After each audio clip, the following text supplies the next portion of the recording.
Assalamu alaikum wa rahmatullahi wa barakatuh.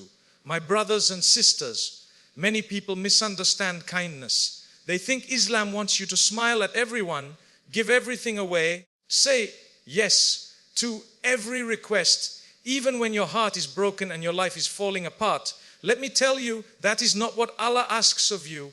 Islam teaches us to be kind, yes, but it also teaches us justice, dignity, and balance. If your kindness allows people to trample over you, to use you, to abuse you, then that is not kindness anymore. It is injustice, first to yourself and then to them. The Prophet said, a believer is not stung from the same hole twice. What does that mean? It means you learn. If someone deceives you, you forgive, but you also protect yourself. You don't hand them the knife again to hurt you. That's wisdom. That's Islam. Sometimes we confuse weakness with kindness. If someone is doing wrong and you keep saying, it's okay, I forgive you, again and again, you are actually encouraging the sin.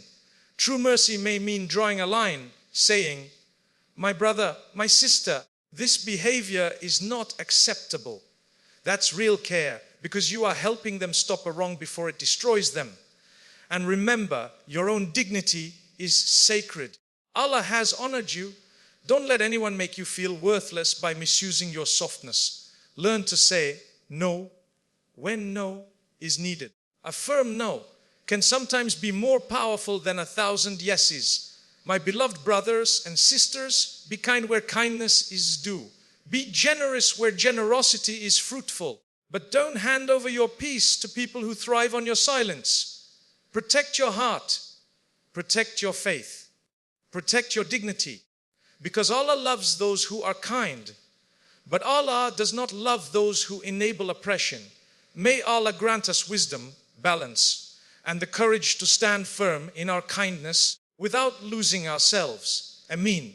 Would you like me to also add Quran and Hadith references directly inside the speech as Mufti Menk usually does to strengthen the reminder? Islam is a religion of balance, and this balance extends even to the way we show kindness. Many people misunderstand kindness as always giving, always agreeing, and always sacrificing, even at the expense of their own dignity or faith. But Islam teaches that kindness must be grounded in wisdom, fairness, and justice. A believer is encouraged to be merciful, gentle, and compassionate, but never to the point where that kindness becomes a doorway for harm, abuse, or oppression. The Quran reminds us, indeed, Allah commands justice, good conduct, and giving to relatives, and forbids immorality, bad conduct, and oppression. Ashura and Nal 16:9. This verse beautifully shows the balance. Kindness and goodness are essential, but not at the cost of allowing oppression or wrongdoing. If being kind to someone means enabling their harmful actions, then that is no longer kindness. It is participation in injustice. The Prophet was the most kind and merciful of people, yet his kindness was balanced with firmness. He forgave those who wronged him, but he also stood against injustice. He was gentle with the weak, loving towards his family, and generous to the needy.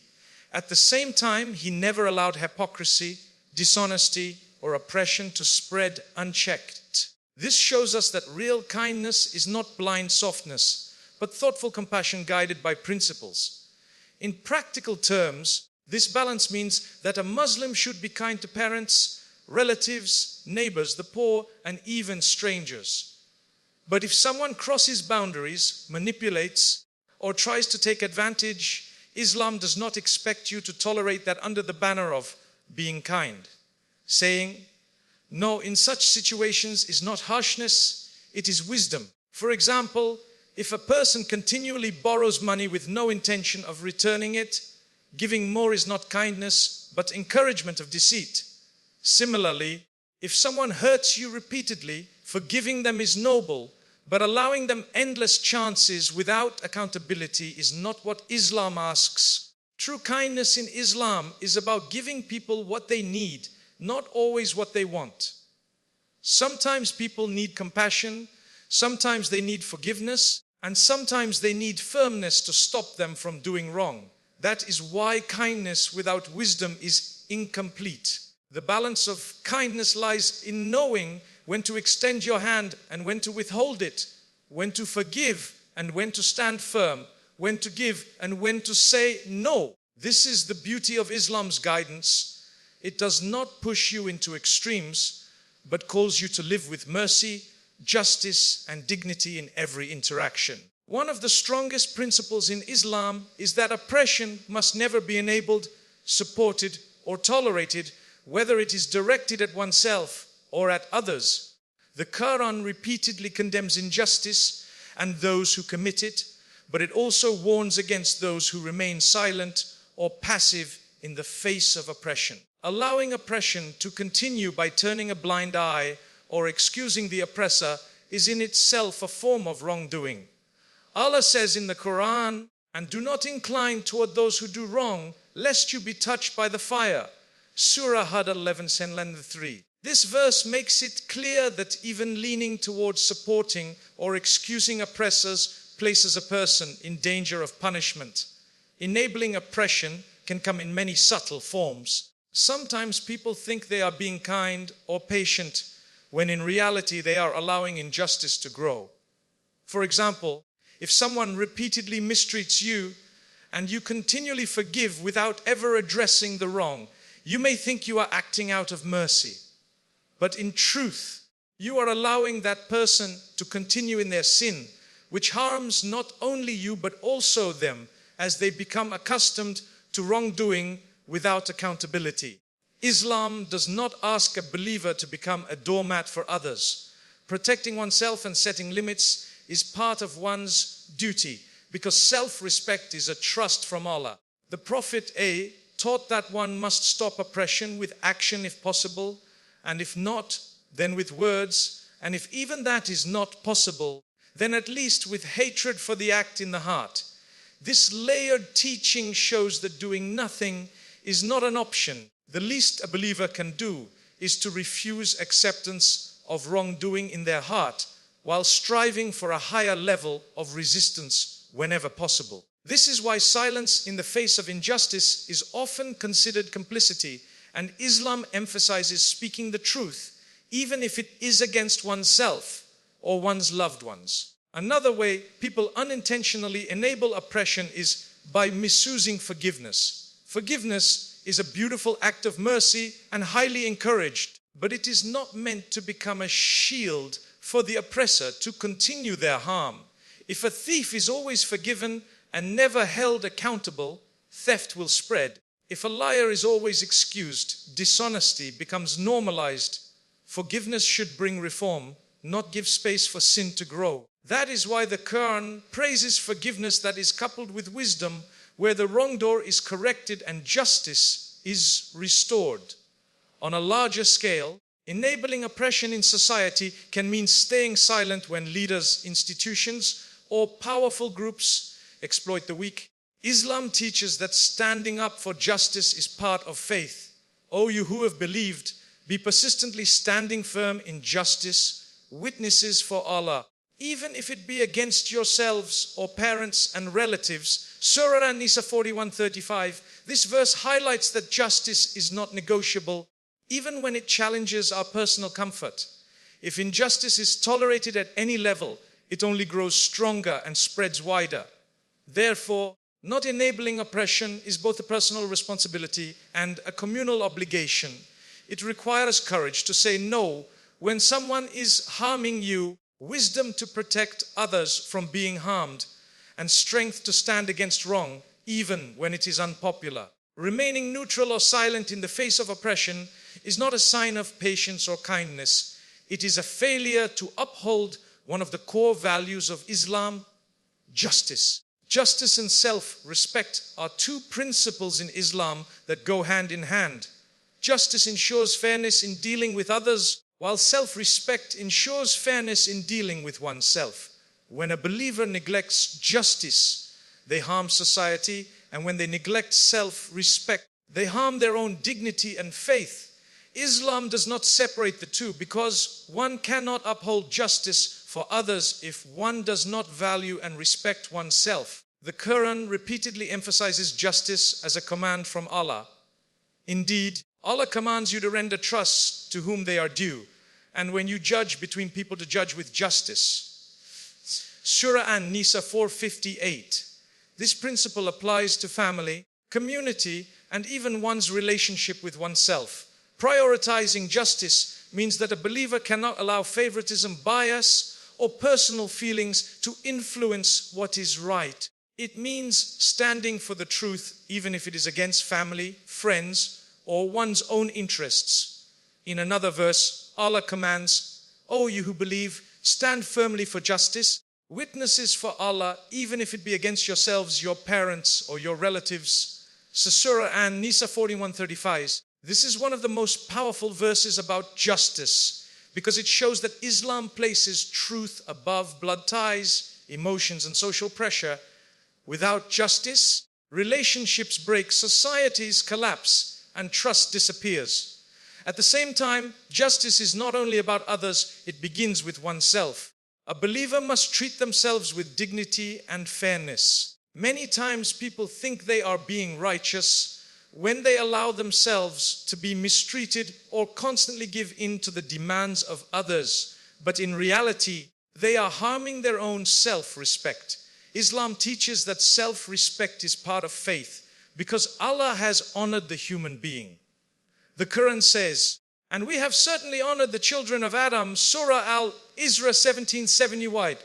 This honor is a divine gift, and to belittle oneself by accepting humiliation or allowing others to misuse one's kindness is to neglect that gift. Prioritizing self-respect does not mean arrogance or pride. It means recognizing that your time, energy, and dignity are valuable.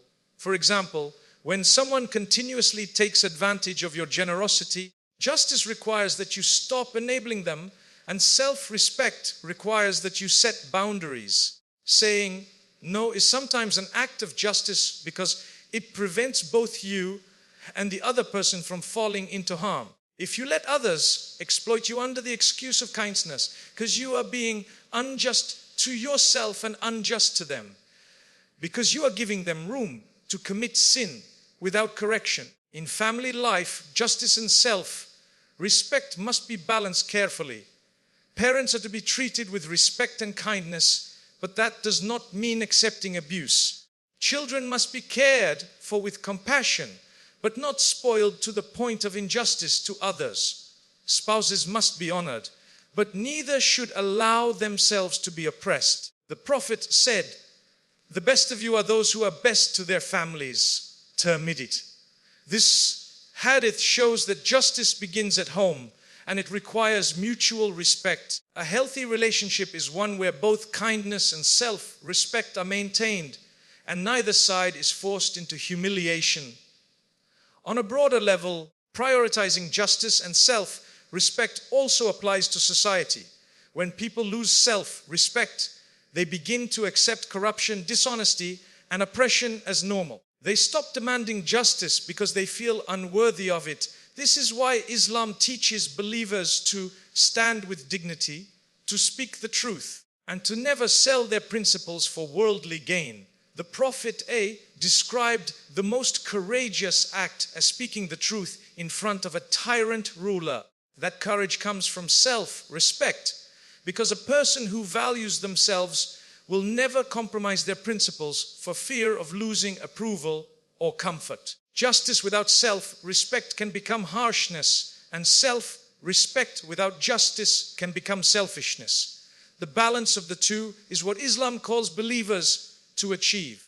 When you prioritize justice, you ensure fairness for others. When you prioritize self-respect, you ensure fairness for yourself. Together, they protect the individual and the community, prevent oppression, and maintain dignity in all relationships.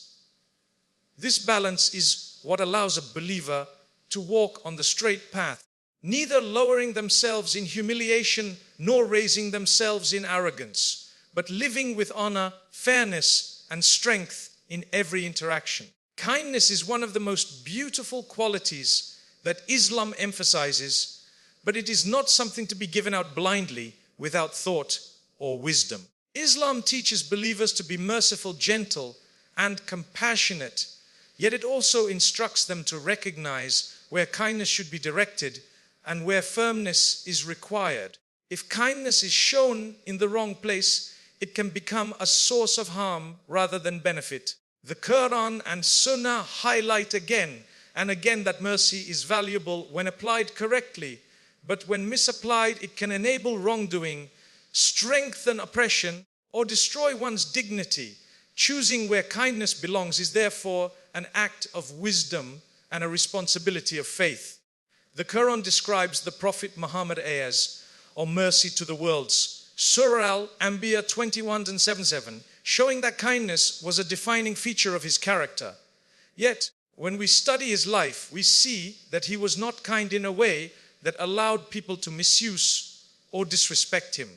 He forgave those who sincerely sought forgiveness. He helped those who were genuinely in need, and he smiled at those around him to uplift their hearts. But when confronted with hypocrisy, oppression, or deliberate harm, he was firm and decisive. This balance teaches us that kindness must be placed where it creates goodness, not where it allows harm to grow. For example, kindness to parents is emphasized in Islam to the highest degree. Allah says, "And we have enjoined upon man she care for his parents. His mother carried him, and increasing her in weakness upon weakness, and his weaning is in 2 years. Be grateful to me and to your parents. To me is the final destination." Surah Luqman 31:1-2. This verse highlights that kindness belongs in the parent-child relationship, where love, gratitude, and respect must be shown regardless of circumstances.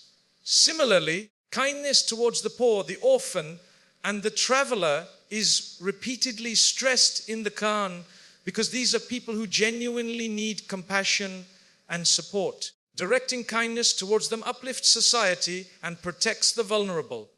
At the same time, Islam warns against wasting kindness on those who mock, exploit, or abuse it. The Quran instructs believers not to give wealth to the irresponsible, and do not give the weak-minded your property, which Allah has made a means of sustenance for you, but provide for them with it and clothe them and speak to them words of appropriate kindness. Surah An-Nisa 4 and 5. This verse shows that kindness must be guided by wisdom. Providing for people's needs is an act of mercy, but handing over resources to those who will misuse them is harmful for everyone involved. In daily life, this principle means that a believer must evaluate when kindness is constructive and when it is destructive. If someone is struggling due to hardship and sincerely needs help, kindness belongs there, whether in the form of money, time, or emotional support. But if someone is lazy, manipulative, or exploitative, offering them continuous help may actually encourage bad behavior. In that case, the real kindness is to stop feeding their weakness and instead guide them towards responsibility. Islam does not want kindness to become a tool that enables sin or dependency. Another area where choosing where kindness belongs is crucial is in forgiveness. Forgiving someone who has made a mistake, repented sincerely, and seeks reconciliation is a beautiful act of mercy, beloved to Allah. However, forgiving someone who repeatedly commits the same wrong without remorse is not necessarily kindness. It may embolden them to continue their wrongdoing and harm others as well. Sometimes justice and accountability are greater acts of kindness than forgiveness because they correct behavior and protect the community. In relationships, kindness must also be placed wisely. A spouse deserves love, gentleness, and care, but if one partner is abusive, enabling that abuse by continuous silence is not kindness. Children deserve kindness in the form of love, attention, and guidance, but spoiling them without discipline is not kindness, it is injustice, because it weakens their character and makes them unprepared for life. Neighbors deserve kindness in the form of respect and assistance. But tolerating harm or intrusion without boundaries is not true kindness, it is weakness disguised as patience. The Prophet embodied this balance perfectly. He was known for his immense compassion, yet he also demonstrated firmness when it was needed. When people came to him with genuine struggles, he was gentle and merciful. But when people mocked the faith or harmed others, he did not extend kindness that would encourage their behavior. His example shows that kindness must always serve truth, justice, and goodness, not comfort the wrongdoer in their wrongdoing. Choosing where kindness belongs also protects a believer's dignity. If someone keeps giving kindness to those who mock abuse or disrespect them, they lose their own sense of worth. Islam does not allow a believer to humiliate themselves in the name of kindness. Self-respect is part of faith, and therefore kindness must be balanced with boundaries. Sometimes the kindest thing you can do for yourself and for others is to say no. In summary, kindness in Islam is not random or unlimited in every direction. It is purposeful and guided by wisdom. It belongs where it benefits people, uplifts society, strengthens faith, and protects dignity. It does not belong where it encourages sin, fuels oppression, or destroys self-respect. To choose where kindness belongs is to align mercy with justice, compassion with wisdom, and generosity with responsibility. Setting boundaries is not simply a matter of personal preference. In Islam, it is deeply connected to faith, dignity, and obedience to Allah. Boundaries protect a believer's spiritual, emotional, and physical well-being, and they ensure that relationships are based on respect and fairness rather than exploitation. Many people confuse being religious or pious with allowing others to walk over them, but this is not what Islam teaches. A true believer is gentle and merciful, yet firm and principled. Boundaries are not signs of harshness. They are signs of self-respect and wisdom. They help preserve faith, protect dignity, and prevent harm both to oneself and to others. The Quran commands believers to uphold justice even when it is difficult. O you who have believed, be persistently standing firm in justice, witnesses for Allah, even if it be against yourselves, your parents or relatives. Shura An, Nisa 4 and 130 Justice begins with oneself, and part of that justice is knowing when to say no and when to step back. If someone constantly demands from you in a way that harms your peace, drains your resources, or compromises your values, setting boundaries is not selfishness, it is justice.